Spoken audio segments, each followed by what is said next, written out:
नमस्कार बंधुरा जेनिस रयस किचेने आपनादेर सकलके स्वागत जानाई। इलिश माछ आमरा नानान भावे बानिये खेयेछि।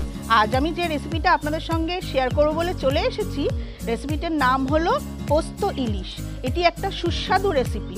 आपनारा भिडियोटा देखुन। यदि भिडियोटा आपनादेर भालो लेगे थाके लाइक और शेयर करे देबेन। और यदि आमार चैनेले आपनारा नतुन बंधु हये थाकेन ताहले चैनेलटिके सबस्क्राइब करे बेल आइकन अवश्यई प्रेस करे देबेन, जाते যখনই আমি কোনো নতুন রেসিপি শেয়ার করব তার নোটিফিকেশন আপনাদের কাছে চলে যাবে। তাহলে চলুন দেখে নেওয়া যাক আমার এই ভিডিওটি।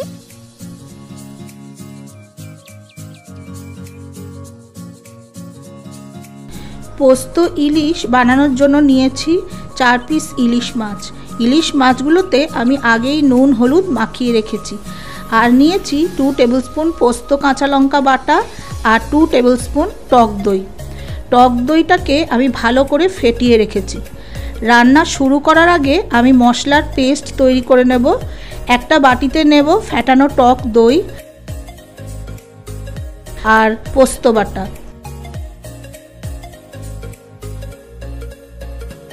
হাফ টিস্পুন হলুদ গুঁড়ো আর হাফ টিস্পুন লঙ্কা গুঁড়ো। সব মশলা একসঙ্গে গুলে নেব। লঙ্কার গুঁড়োটা আমি কালারের জন্য দিলাম।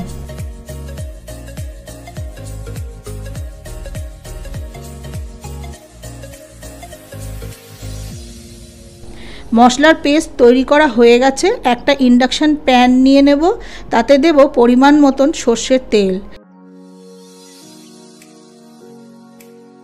একটু সামান্য বেশি তেলের ব্যবহার আমি এই রান্নায় করছি, এতে স্বাদটা অসাধারণ হয়।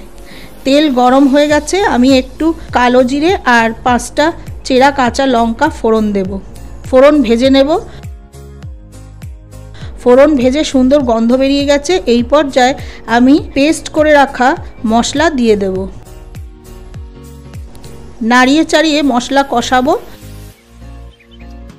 মশলা কষাতে কষাতে দেব স্বাদ অনুসারে নুন। আবারও মশলা ভালো করে কষাবো।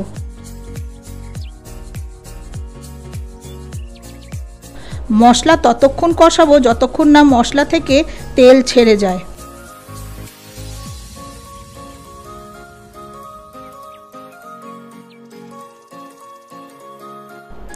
পোস্ত বাটা আর দই কষে তেল রিলিজ হয়ে গেছে। আমি গ্রেভির জন্য দেব খুব অল্প গরম জল। আমি পোস্ত ইলিশটা মাখো মাখো করব, তাই খুব বেশি জল দেব না। গ্রেভি ফুটে গেছে।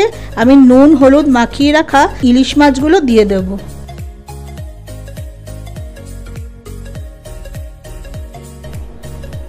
একটু কভার করে দেব যাতে মাছের এক পাশ সুসেদ্ধ হয়ে যায়।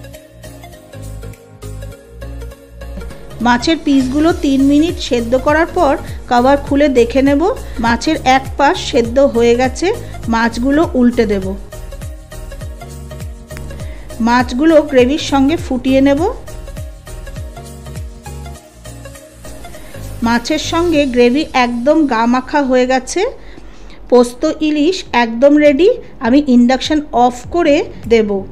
শেষে আমি পোস্ত ইলিশের স্বাদ ও সুগন্ধ বাড়ানোর জন্য দেব কাঁচা সর্ষের তেল। পোস্ত ইলিশ কিছুক্ষণ কভার করে রেখে দেব, যাতে কাঁচা সর্ষের তেলের গন্ধটা পোস্ত ইলিশটাকে আরও ফ্লেভারফুল করে তোলে। আপনারা ভিডিওটা দেখুন। যেভাবে আমি সুস্বাদু পোস্ত ইলিশ আপনাদের রান্না করে দেখালাম, ঠিক একইভাবে আপনারা একবার পোস্ত ইলিশ বাড়িতে আমার মতন করে রান্না করে খেয়ে দেখুন। আপনাদের অবশ্যই ভালো লাগবে।